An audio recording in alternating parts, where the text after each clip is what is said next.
ఉండాలండి. బాగున్నారా అయ్య గారు? అంత క్షేమం అండి. చెప్పండి అయ్య గారు, సమయం తీసుకోండి అయ్య గారు. ఓకేనండి. దేవుని మహాకృప వలన మరొక శ్రేష్టమైన విలువైనటువంటి మరి రోజులోనికి ప్రభు వారు మనం తీసుకొచ్చిన ఈ ఉన్నతమైనటువంటి కృప కొరకై దేవాది దేవునికి, అలాగే ఈ జూమ్ మీటింగ్ లో ఉన్నటువంటి వారందరికీ మరి శుభాభివందనములు తెలియపరుస్తూ ఉన్నాను. ఎందుకంటే ప్రభువారు మరి ఇంచుమించు 7 మాసాలు మనల్ని కాచి భద్రపరిచి 8వ నెల ఈ 4వ తారీఖున ప్రభు సన్నిధిలో మరి దేవుణ్ణి స్తుతించడానికి, దేవుణ్ణి మహిమపరచడానికి ఆయన ఇచ్చిన ఈ గొప్ప కృపను బట్టి ఆయనకి ఏమిచ్చి ఆయన రుణాన్ని మనం తీర్చుకోలేమండి. ఇక నేరుగా దేవుని యొక్క వాక్యంలోనికి వెళ్తూ ఉన్నాము. అపోస్తుల కార్యములు 2వ అధ్యాయము 39వ వచనాన్ని మనం ఈ పూట ధ్యానించుకుందామండి. అమ్మ ఈ చదవండి. వాగ్దానము మీకును మీ పిల్లలకును ఈ వాగ్దానమును మీకును మీ మీ పిల్లలకును పిల్లలకును దూరస్తులందరికీ అనగా ప్రభువైన ప్రభువైన మన దేవుడు దేవుని యొద్దకు గర్భకు పిలిచిన వారందరికీ చెప్పునని వారితో చెప్పెను.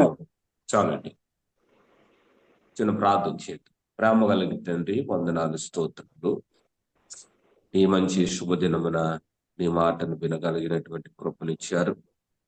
నీ మాట అది దొరకగా జుంటిదేని దారుల కంటే ఎంతో శ్రేష్టం, విలువైనది.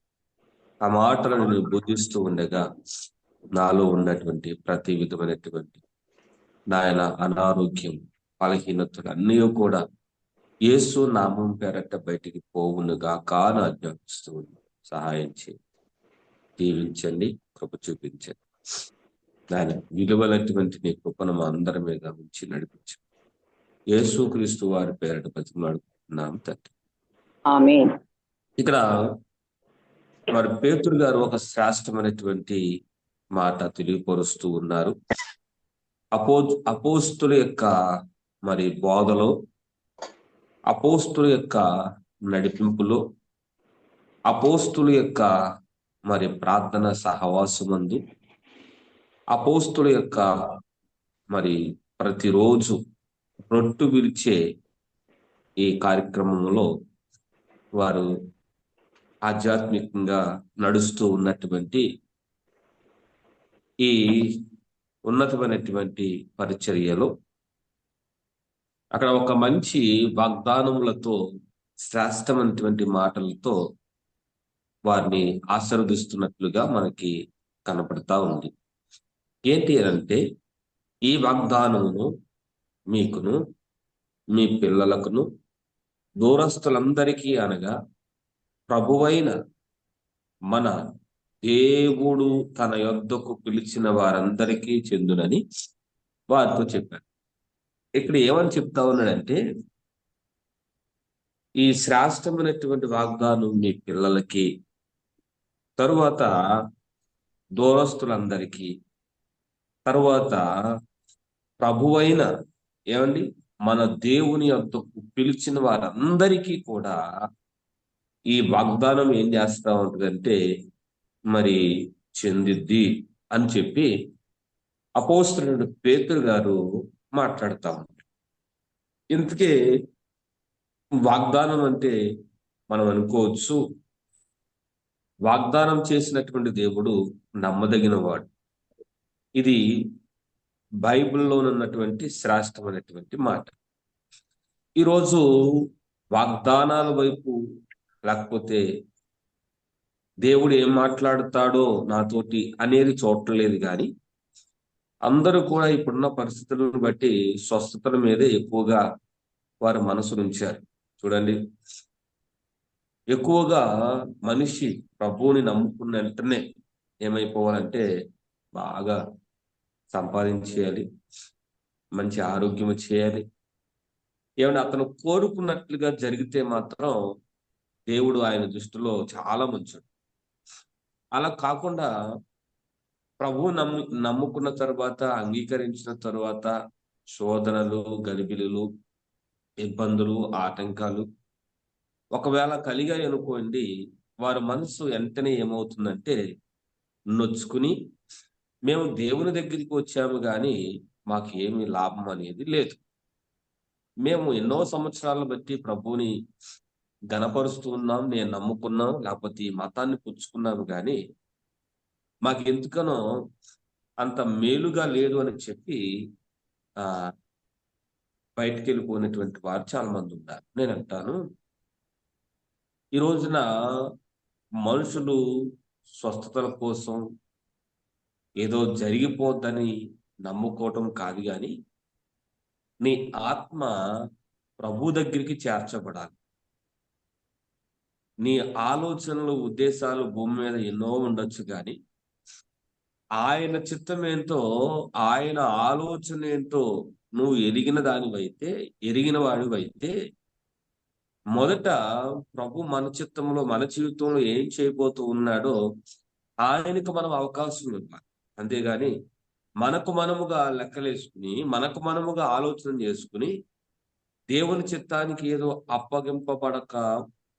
అప్పగించుకోకుండా మన ఇష్టానుసారంగా మనం బ్రతకటం అనేది అది కరెక్ట్ అయినటువంటి భక్తి కాదు అని బైబిల్ చెప్తా ఉంది. ఇక్కడ శాస్త్రమైనటువంటి మాట ఉంది, వాగ్దానం ఇది.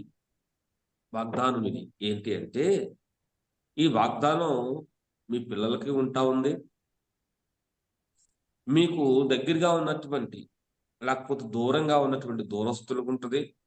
ఇంకా ఎవరైతే ఈ మాటలు వింటున్నారో, ప్రభు దగ్గరికి వస్తూ ఉన్నారో వారికి కూడా ఈ వాగ్దానం ఏం చేస్తుందంటే వస్తూ ఉంది, లేకపోతే ఈ వాగ్దానం వారికి మరి దేవుడు ఇస్తున్నాడు అని చెప్పి బైబిల్ చెప్తా ఉంది. మనం అనుకోవచ్చు వాగ్దానం అంటే ఏంటో అని అనుకోవచ్చు. వాగ్దానం అంటే 38వ వచనంలో ఉంది కదా, పేతురు మీరు మారు మనసు పొంది పాప క్షమాపణ నిమిత్తము ప్రతివాడు యేసుక్రీస్తు నామమున మీరు పరిశుద్ధాత్మ వరమును పొందుదురు. చాలా స్పష్టంగా చెప్తా ఉన్నాడు. వారికి, వారి పిల్లలకు, వారి దూరస్తులకి ప్రభువుని ఎవరైతే తెలుసుకుని దూరంగా ఉన్నారో వారందరికీ కూడా ఇచ్చే వాగ్దానం ఏంటో చెప్పమంటారా? పేతురు మీరు మారు మనసు పొంది పాపక్షమాపణ నిమిత్తము ప్రతివాడు యేసుక్రీస్తు నామమున బాప్తీసము పొందిడి, అప్పుడు పరిశుద్ధాత్మ దేవుడు అనే వరాన్ని మీరు ఏం చేస్తారంటే పొందుదురు అని ఈ వాగ్దానము వారికి, వారి కుటుంబానికి, దూరస్తులకి, ఎవరైతే ప్రభువుని తెలుసుకున్నారో వారందరికీ ఇవ్వడానికి పరిశుద్ధాత్మ దేవుడు ఇష్టపడతా ఉన్నాడు. ఇప్పుడు మరి వాగ్దానం అనేది ఇప్పుడు ప్రస్తుతానికి మనం చూస్తా ఉన్నాం, చాలా రకరకాలు తెలియని భాషలు, ఎవరిని మనుషులను మభ్య పెట్టడం, మనుషుల్ని తారుమారు చేయటం, అబ్బో మేము ఎంతో ప్రార్థనా పరులు, ఇక మా లాంటి ప్రార్థనా పరులు ఉండరు అని చెప్పి ఏమండి సంఘాలను, మనుషులను గలిబిలు చేసే ప్రబోధకులు ఈనాడు పుట్టుకొస్తా ఉన్నారు. నేనంటాను, సత్యాన్ని మనం తెలుసుకోవాలి. దేవుడు అపోస్తులైనటువంటి మరి పౌలు గారి ద్వారా పరిశుద్ధాత్మ దేవుడు రాయించినటువంటి మాటను బట్టి ఆయన అంటున్నాడు కదా, ఏమని అంటే ఈ వాగ్దానం మీ అందరికీ, మీ పిల్లలందరికీ కూడా ఉండాలి. ఏంటి ఆ వాగ్దానం అంటే, మీరు మారు మనసు పొందాలి. మారు మనసు పొంది పాపక్షమాపణ నిమిత్తము ప్రతివాడు యేసుక్రీస్తు వారి నామములో ఏం పొందుకోవాలండి? బాప్తీసం అనేది పొందుకోవాలి. అప్పుడు పరిశుద్ధాత్మ దేవుడు మీ యొద్దకు వస్తాడు. లేకపోతే పరిశుద్ధాత్మ దేవుని యొక్క వరాన్ని మనం పొందుకుంటామండి. అంటే దీన్ని బట్టి మనకు అర్థమయ్యేది ఏంటంటే, ఎవరైతే మారు మనసు, పాపక్షమాపణ అనేది కలిగి ప్రభు దగ్గరికి వస్తారో వారందరినీ కూడా ప్రభు ఏం చేస్తాడు? చేర్చుకుంటాడు. చేర్చుకోవడమే కాదు, వారందరినీ కూడా ఏం చేస్తారంటే ఒక ఉన్నతమైనటువంటి ఆలోచన, ఉద్దేశము ప్రభు వారు కలిగి ఉన్నారు. ఒక ఉన్నతమైనటువంటి వాగ్దానమును దేవుడు మనకి ఇచ్చినాడు. ఆ వాగ్దానమే ఇప్పుడు మనకే, మన కుటుంబాన్ని అందరికీ కూడా మనం ఈ వాగ్దానాన్ని మనం ఏం చేయాలంటే పంచిపెట్టాలి. ఈ వాగ్దానాన్ని మనము మన కుటుంబానికి ఎంతమందికి అయితే పంచిపెడతామో, ఓ చక్కటి మాట ఉంది. ఏంటో చెప్పమంటారా? 14వ వచనంలో చదువుకున్నట్లయితే అక్కడ రాయబడి 41వ వచనంలో, కాబట్టి అతని వాక్యము అంగీకరించిన వారు బాప్తీసము పొందిరి. ఆ ఏం దినమందు అంగీకరించారండి వాళ్ళు? వాగ్దానమును అంగీకరించారు. వాగ్దానమును అంగీకరించి వాక్యానుసారంగా వారి సంఘాన్ని కట్టుకున్నారు. మరి ఈ రోజున వాక్యానుసారంగా కట్టే సంఘాలు కనపడతా ఉన్నాయంటే కనపట్ల. ఈరోజు మీరు చూడండి, ఈరోజు దేవుడు ఏర్పాటు చేసుకున్నటువంటి సంఘాలు ఎప్పటికైనా నిలబడతాయి. దేవుడు పిలుచుకున్నటువంటి సేవకులు ఎప్పటికైనా ఆయన పరిచర్యలో నిలవబెట్టి దేవుడు వాడుకుంటాడు. ఈ గాలి వాటానికి వచ్చినవన్నీ కూడా ఒక రోజున ఏమైపోతాయండి? పడిపోతాయి. బైబిలే చెప్తా ఉంది, మనం వేరుగా అనుకో అవసరం లేదు. బైబిలే స్పష్టంగా చెప్తా ఉంది. ఏంటి అంటే, దేవుడు ఒక వాగ్దానం నీకు ఇచ్చాడు. ఆ వాగ్దానం ఏంటంటే ఆస్తులను అంతస్తులను సంపాదించుకుని పోగు చేసుకునేది కాదు. ధనాన్ని బంగారాన్ని పోగు చేసుకునేది కాదు ఆ వాగ్దానము. ఆ వాగ్దానం ఏంటంటే, నువ్వు మొదట మారు మనసు పొందు, తర్వాత పాపక్షమాపణ నిమిత్తమై ప్రతివాడు యేసు క్రీస్తు నామమున ఏం చేయబడాలి? బాప్తీసం పొందుకోవాలి. పాపము అనేది ప్రతి మనిషిలో ఉంది. చిన్న పిల్లలు, పెద్దవారు, యవనస్తులు అని ఇదేమి తేడా లేదు. అందరూ పాపం చేసి దేవుడు అనుగ్రహించిన మహిమను పొందలేనటువంటి పరిస్థితుల్లో ఉన్నారు. అలాంటి పాపము ఉన్నటువంటి మనకు యేసుక్రీస్తు వారి యొక్క రక్తాన్ని కార్చి పవిత్రులుగా, పరిశుద్ధులుగా చేసి ఆయన తన విలువైనటువంటి రక్తాన్ని మన కొరకు దారబోసి ఆయన రక్తం ద్వారా మనందరూ కూడా శుభ్రం చేసి, బాగు చేసి, తన యొక్క కుడిపార్శ్వం మీద కూర్చోబెట్టుకోవడానికి ఇష్టపడతా ఉన్నాడు. ఆ దినాన్న వాక్యము అంగీకరించి అని చెప్తుంది బైబిల్. అక్కడ స్వస్థతలు అనేది లేవు అని నేను చెప్పను. ఇక్కడ వాక్యం ఏం చెప్తుందంటే, వాక్యము అంగీకరించిన వారు, వాక్యాన్ని నమ్మిన వారు, వాక్యము ద్వారా తన కుటుంబాన్ని కట్టుకున్నటువంటి వారు, వాక్యానుసారంగా బ్రతికినటువంటి వారు, వాక్యములో ఉన్నటువంటి ఆ గొప్పతనం తెలిసిన వారు, వాక్యములో ఉన్నటువంటి ఆ అనుభవాల కొరకు ఎదురు చూస్తున్న వారు. మాసిదోనియా సంఘం చిన్న సంఘమైన వారికి ఉన్నటువంటి ఆలోచన ఏంటో చెప్పన్నారు. దైవ లేఖనాలు అలాగ ఉన్నాయో లేదో ఏం చేసేవారంట? పరిశీలన చేసేవారు. అంటే వాక్యము ఉన్నట్లుగా మనం ఏం చేయాలంటే ప్రకటించాలి. వాక్యాన్ని ఉన్నట్లుగా మనం నమ్మాలి. ఇందులో ఒకటి తీయడం కానీ, కలపటం కానీ, కట్టుకథలు కానీ ఇవేమీ కూడా మనకి కలపడానికి అవకాశం లేదు. ఎందుకంటే ఈ రోజున దేవుడు మనకిచ్చినటువంటి వాగ్దానం ఏంటంటే, వాక్యాన్ని చేతపట్టుని బోధిస్తూ ఉండగా అనేక మంది ఏం చేయబడ్డారంటే బాప్తీసం పొందుకున్నారు. ఆ దినమందు ఇంచుమించు 3,000 మంది బాప్తీసం తీసుకుని ఆయన సంఘ సభ్యులునిగా చేర్చబడ్డారు. నేను అంటున్నాను కదా, ఇప్పుడు పేతురు యొక్క ఆలోచనలు, పేతురు గారి యొక్క ఉద్దేశంలో ఏముందంటే, ఆయన మనసంతటిలో, హృదయమంతటిలో కూడా ఏముందంటే వాక్యమే ఉంది. అక్కడ వాక్యమే, దేవుని యొక్క శక్తి ఉంది. అక్కడ దేవుని యొక్క ప్రభావం ఉంది. అక్కడ ప్రజలందరినీ కూడా రక్షించగలిగినటువంటి గొప్ప కృపను ఆయన ఏం చేశారంటే పొందుకున్నాడు. ఈ పేతురు గురించి మనకు బాగా ఎరుగుతుంది కదండి. ఒకానొక సమయంలో ఈ పేతురు గారే యేసుక్రీస్తు వారిని అప్పగించి యేసుక్రీస్తు వారిని ఒక చిన్న పాప వీరు మంట కాస్తున్నప్పుడు, లేకపోతే చలిమంట దగ్గర ఉన్నప్పుడు, యేసుక్రీస్తుతో ఉన్నవాడు నీవే కదా అని అన్నప్పుడు, ఈ వ్యక్తి పేతురు అనబడినటువంటి వ్యక్తి అన్నాడు, అబ్బాబ్బా అసలు నాకు సంబంధం లేదు, ఆ యేసు అంటే ఎవరో తెలియదు అని చెప్పినాడు. కానీ దేవుడు తెలుసు. ఈ పరిచర్య అంతా కూడా దేవుడు ఎప్పుడు దీవించాడంటే, యేసుక్రీస్తు వారు చనిపోయిన తర్వాత, ఆరోహణం అయిపోయిన తర్వాత, ఆయన మీద భారాలు బాధ్యతలు పడిన తర్వాత, పరిశుద్ధాత్మతో నింపబడిన తర్వాత, పాపక్షమాపణ జరిగిన తర్వాత, వాక్యాన్ని ఏమండి ఉన్నది ఉన్నట్లుగా బోధించటం నేర్చుకున్న తర్వాత దేవుడు కార్యం చేయటం ప్రారంభించాడు. దేవుని ఆత్మ ఆయనతో సహవాసం చేస్తా ఉంది. దేవుడు ఆయన నడిపింపులోనికి తీసుకెళ్తా ఉంది. ఈరోజు మనం ఆలోచన చేయగలగాలి, అలాంటి పేతురును దేవుడు ఏం చేస్తా ఉన్నాడంటే వాడుకుంటా ఉన్నాడు.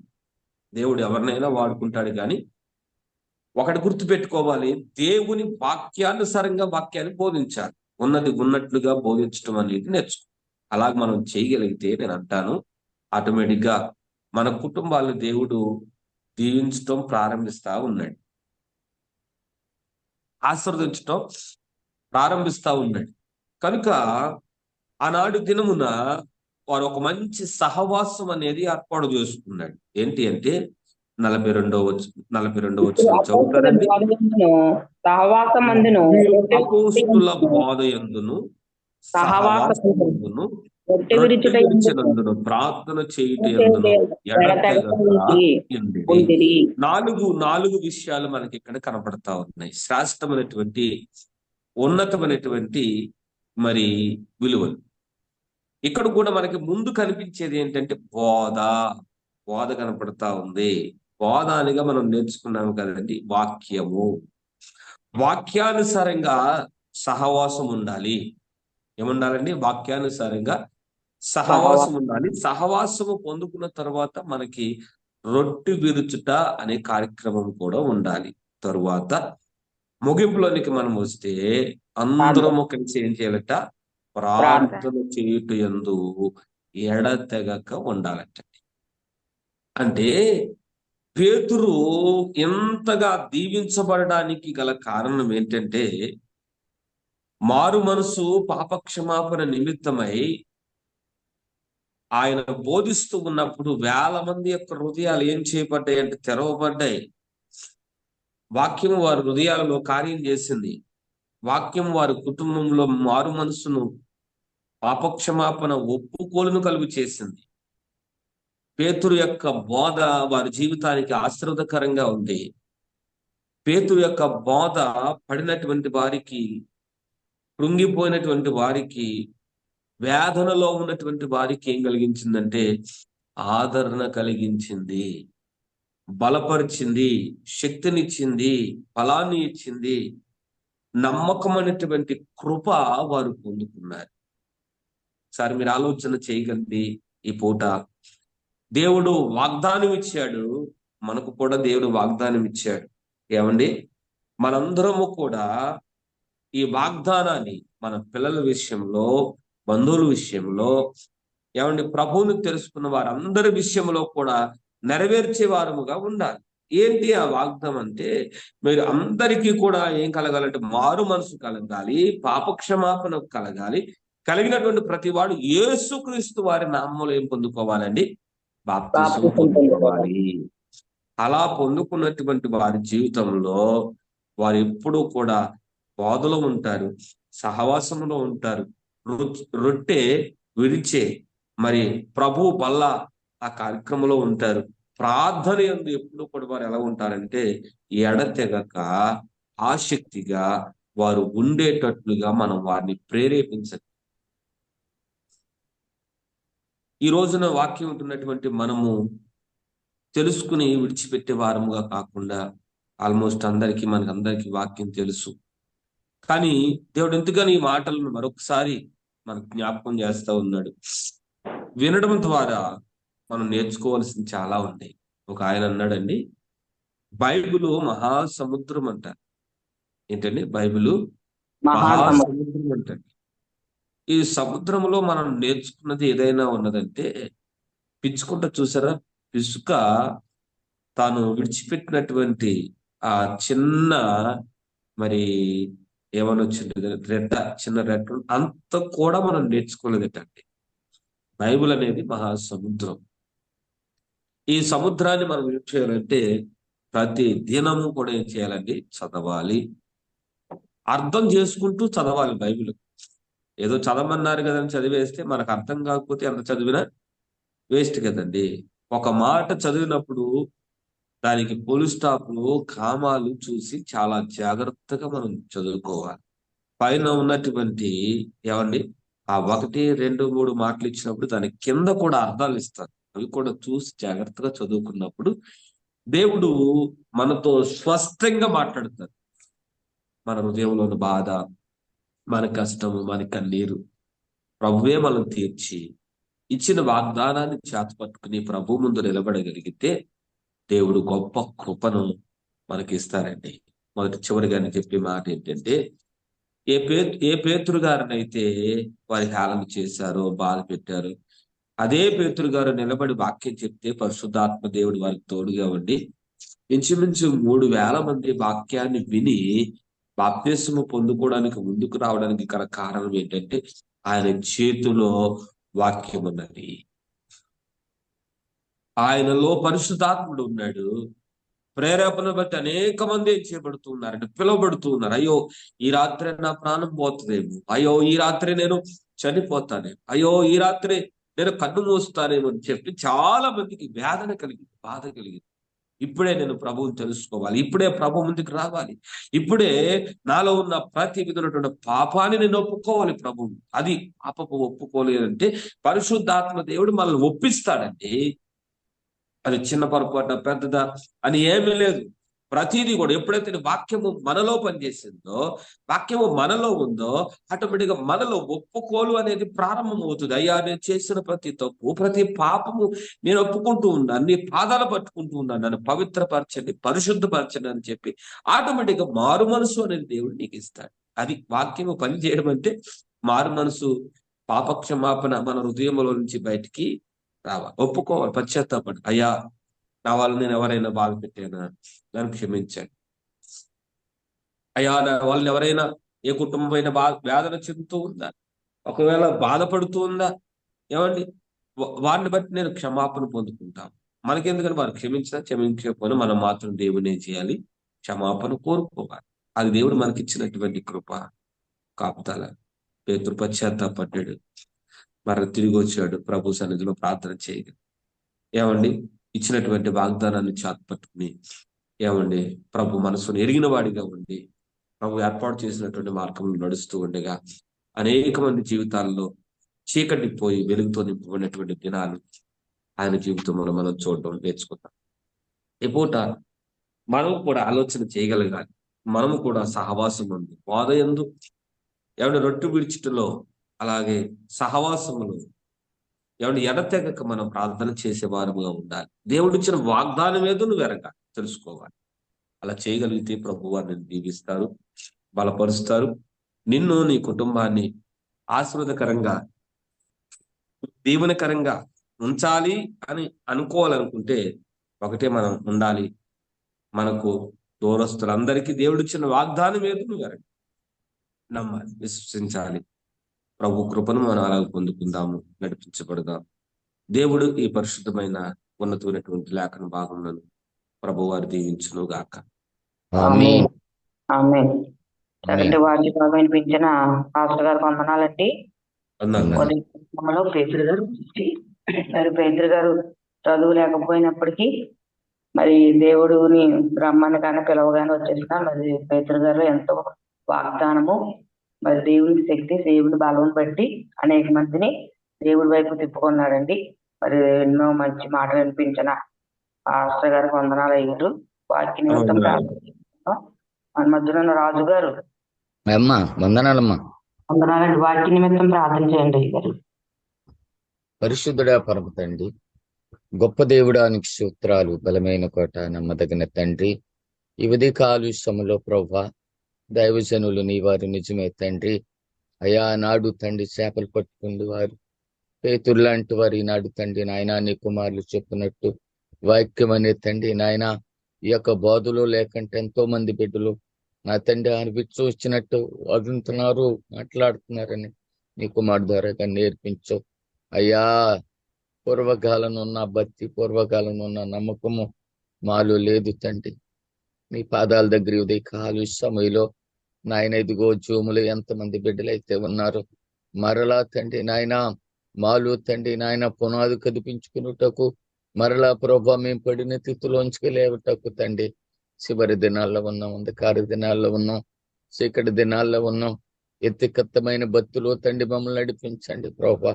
ఈ ఉదయ కాలుష్యములో తండ్రి అయ్యా నరపుత్రుడా నిలబడు, నీతో మాట్లాడతానని నాయన ఏసుకెళ్ళి లాంటి వారు నిలబెట్టవు. అలాగే తండ్రి ఉదయ కాలుష్యములో నీ బిడ్డలకు ఇచ్చిన ఆలోచన పెట్టి అనేక మంది బిడ్డల్ని పురు కలపాలని, అనేక మంది బిడ్డలను తండ్రి నాయన మీతోటి తిప్పాలని నాయన నీ బిడ్డలకు ఇచ్చిన ఆలోచన పెట్టి ఇందులో నాయన ఏ బిడ్డలైతే తండ్రి అయ్యా ఇదిగో జూములో ఉన్నారో ప్రభా, మా గురించి ప్రాణం పెట్టవు, మా గురించి రక్తము కార్చవని నాయన మేము చూసిన రుచిని అనేక మంది బిడ్డలకు చూపించాలి. అనేక మంది బిడ్డల్ని ప్రభా ఇదిగో పేతురు గారి మాట్లాడుచుండగా పరిశుద్ధాత్మ దేవా మీరు నాయన 3,000 మందిని రక్షణలోకి నడిపించినట్టు తండ్రి మారు మనసు పొందినట్టు ప్రభా నాయన నీ కుమారులు మాట్లాడుతూ ఉన్నారు. నా తండ్రి మా జీవితాలు వేపటి, మా బతుకులు వేపటి కృపించవు. ఈ ఉదయ కాలుష్యముల చొప్పున బిడ్డలు దైవజనులు వారిని, వారి సంఘాన్ని, వారి కుటుంబాన్ని, వారి చేస్తున్న పనిని అయ్యా యేసు నామములో ఇంకా రాబోయే దినాల్లో గొప్ప నైనా దీవెనగా మార్చబడి వారి నోటు మాట అనేకమైన హృదయాలు కదిలించుటకు సాయం చేయమని ప్రార్థన చేస్తున్నాను.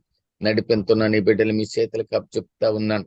ఆయన జూములో ఉన్న ప్రతి బిడ్డని దర్శించండి అయ్యా. నిజమే ప్రభా, నిజమైన భక్తి మాలో పుట్టించండి, నిజమైన పశ్చాత్తాపం మాలో పుట్టించండి. పరిశుద్ధాత్మ దేవా మీరుంటేనే కదయ్యా మేము మా మాట ఎవరైనా వింటారని ఆలోచన కలిగించండి అయ్యా. మా సొంత ఆలోచన కంటే, మా సొంత తలంపుల కంటే ప్రభా నీ కృపలోనే తండ్రి మమ్మల్ని అందరిని నడిపించండి అయ్యా. దినము పునరుద్ధానము దినము తండ్రి అయ్యా ప్రతి బిడ్డని దర్శించి నాయన ఇంతవరకు మోసపోయేమేమో, ఇంతవరకు మా ఇష్టం వచ్చినట్టుగా జీవించేమేమో తండ్రి నీ మాట ప్రకారంగా జీవించుటకు, నీ మాట ప్రకారంగా బతుకుటకు మమ్మల్ని చూసిన వారు ప్రభా మిమ్మల్ని చూడాలన్న ఆలోచన అయ్యా ప్రతి బిడ్డకి దయచేయండి. ఆయన వేషధారులుగా కాకుండా అక్రమ సేవర్లారా నా వద్ద నుంచి తొలిపుండని ఎన్నోసార్లు తండ్రి నాయన ఇదిగో మత్తయి సువార్త 21లో మీరు గద్దించారు ప్రభా.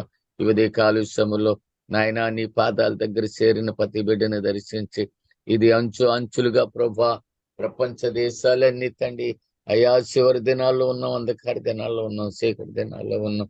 దయతో తండ్రి మమ్మల్ని అందరినీ ప్రభా దర్శించి అయ్యా పరిశుద్ధాత్మదేవా మీరు మాత్రమే ఆయన తండ్రి మమ్మల్ని నడిపించమని అయ్యా ఇదిగో తండ్రి ఆయనంత వరకు మాట్లాడిన కుమారుల సంఘాన్ని అందరినీ దీవించమని ఈ ఉదయ కాలుష్యములో చేసిన ఈ యొక్క చిన్న ప్రార్థన ప్రభా యేసయ్యా అటు శ్రేష్టమైన నామములో ప్రార్థన చేసి అడిగి పొంది ఉన్నాము తండ్రి.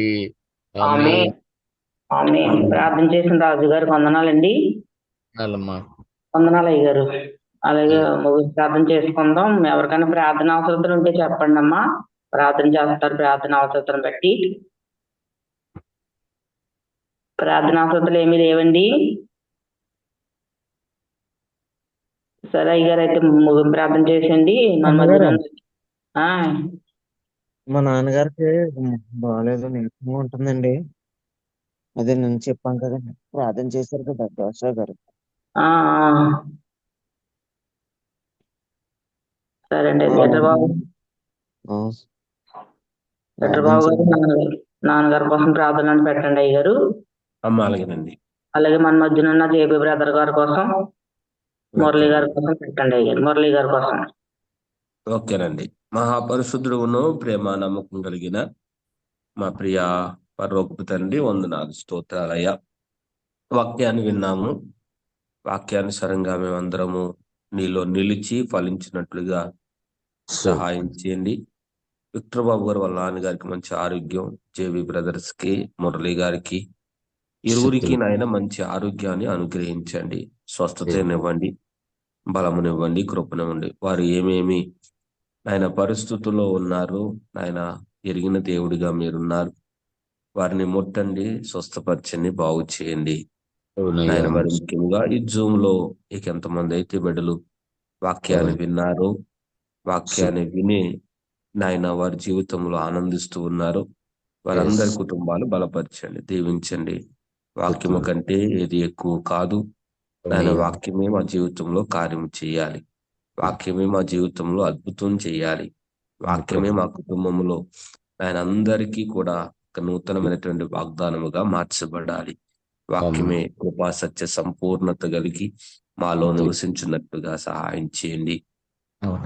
ఎంతో కష్టపడి నడిపిస్తున్నటువంటి నీ దాసులు ఉన్నారు, వారికి నాయన మరింత బలంనిచ్చి ఇంకా నాయన మంచిగా ఎలాగా అనేక మంది కుటుంబాలకి వాక్యాన్ని తీసుకెళ్లాలో, అనేక మంది కుటుంబాలు మార్చబడాలో మంచి జ్ఞానముతో తెలివితో మీరు అనుగ్రహించండి. సాతానుగాడు ఎన్నెన్నో గలిబిలు చేసినప్పటికీ కూడా వాడిని పడగొట్టగలిగినటువంటి శక్తిని మాకు ఇవ్వండి, బలమునివ్వండి, కృపనివ్వండి, మేలుతో నింపి బలపరిచి ప్రార్థనా శక్తి మరింతగా మేమందరము కూడా అభివృద్ధి పొందుకుని నడిపించబడ్డానికి సహాయం చేయమని, కృప చూపించమని యేసయ్య నామం పేరిట ఈ మనవులన్నీ అడిగి వేడుకుంటున్నాము తండ్రి. ఆమేన్. ఆమేన్. అమ్మగారు.